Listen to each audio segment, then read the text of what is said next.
ఫిరాయింపు ఎమ్మెల్యేల పరిస్థితి రెంటికి చిట్ట రేవడిలా తయారైందా? కన్నతల్లి లాంటి బీఆర్ఎస్ పార్టీని కాదని కాంగ్రెస్లో చేరిన ఎమ్మెల్యేలు ఇప్పుడు అనుభవిస్తున్నారా? కాంగ్రెస్ పార్టీలో గందరగోళాన్ని గమనించిన గూడెం మహిపాల్ రెడ్డి ముందే అలర్ట్ కాగా మిగిలిన ఎమ్మెల్యేలకు ఆలస్యంగా బోధపడిందా? అందుకే రోజుకో ఎమ్మెల్యే తమ అసంతృప్తిని బాహాటంగా వ్యక్తం చేస్తున్నారా? బ్యాక్ టు పెవిలియన్కు లైన్ క్లియర్ చేసుకుంటున్నారా? Let's watch the story.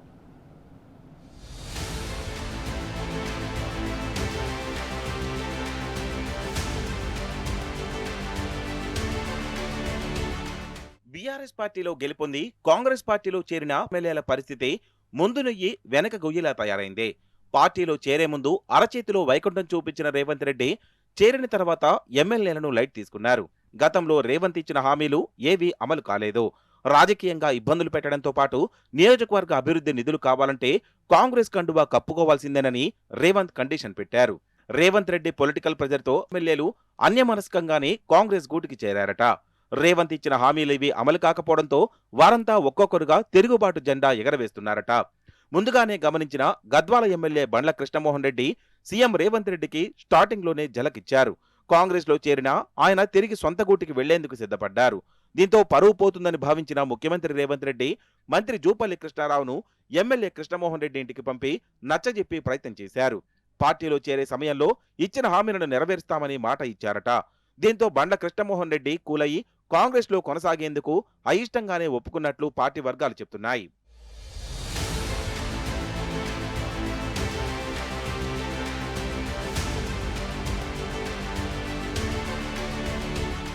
Patancheru MLA Gudem Mahipal Reddy Congress పార్టీలో నెలకొన్న గందరగోళ పరిణామాలను ముందే గమనించి అప్రమత్తమయ్యారు.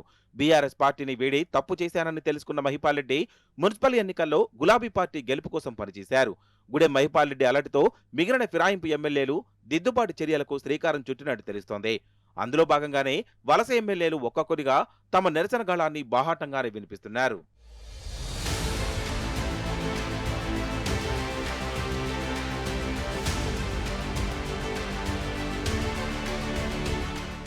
రేవంత్ రెడ్డి మాటలు నమ్మి కాంగ్రెస్ లో చేరిన బీఆర్ఎస్ ఎమ్మెల్యేలు ఆ పార్టీలో ఇమడలేకపోతున్నారు.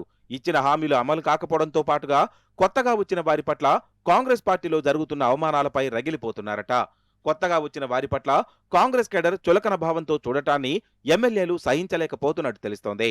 ఒకవైపు పనులు కాక మరోవైపు కాంగ్రెస్ పాత నేతలు అవమానిస్తుండడాన్ని ఫిరాయింపు ఎమ్మెల్యేలు జీర్ణించుకోవడం లేదట. అందులో భాగంగానే కొద్దిమంది ఎమ్మెల్యేలు ప్రత్యక్షంగాను మరికొంతమంది ఎమ్మెల్యేలు పరోక్షంగాను కాంగ్రెస్ పార్టీలో జరుగుతున్న అవమానాలను బాహాటంగానే వెళ్లగక్కుతున్నారు. ఖైరతాబాద్ ఎమ్మెల్యే దానం నాగేందర్ కాంగ్రెస్ పార్టీపై ఉన్న అసంతృప్తిని బయటపెడుతూనే బీఆర్ఎస్ పార్టీ పైన తమ ప్రేమను వెలుబుచ్చారు. తాజాగా బాన్స్వాడ ఎమ్మెల్యే పోచారం ఇదే అభిప్రాయాన్ని వ్యక్తం చేశారు. ఫిరాయింపు ఎమ్మెల్యేలు ఒక్కొక్కరిగా కాంగ్రెస్ పార్టీ పైన ఉన్న అసంతృప్తిని వెళ్లగక్కడం ముఖ్యమంత్రి రేవంత్ రెడ్డికి ఇబ్బందిగా మారిందంటున్నాయి హస్తం పార్టీ వర్గాలు.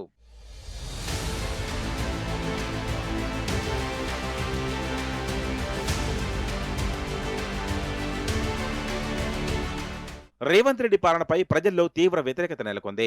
ఈ పరిణామాలను గమనించిన ఫిరాయింపు ఎమ్మెల్యేలు బ్యాక్ టు పెవిలియన్ కోసం ఇప్పటి నుంచే ప్రయత్నాలు ప్రారంభించారని తెలుస్తోంది. కాంగ్రెస్ శిబిరంలో ఉంటే గెలవడం కష్టమని భావిస్తున్న వలస ఎమ్మెల్యేలు తిరిగి గులాబీ నీడను చేరేందుకు నానా తంటాలు పడుతున్నారు. మొదటగా ఒకరిద్దరు ఎమ్మెల్యేలు అంతర్గతంగా అసంతృప్తి వ్యక్తం చేయగా దానం నాగేందర్, పోచారం శ్రీనివాసరెడ్డి మాత్రం రేవంత్ సర్కార్ను ఇరకాటంలో పెట్టేలా మీడియా ముందుకొచ్చారు. అయితే బ్యాక్ టు పెవిలియన్ కోసం తంటాలు పడుతున్న ఫిరాయింపు ఎమ్మెల్యేలకు గులాబీ పార్టీ క్లియరెన్స్ ఇస్తుందా లేక లైట్ తీసుకుంటుందా అన్న ఉత్కంఠ నెలకొంది.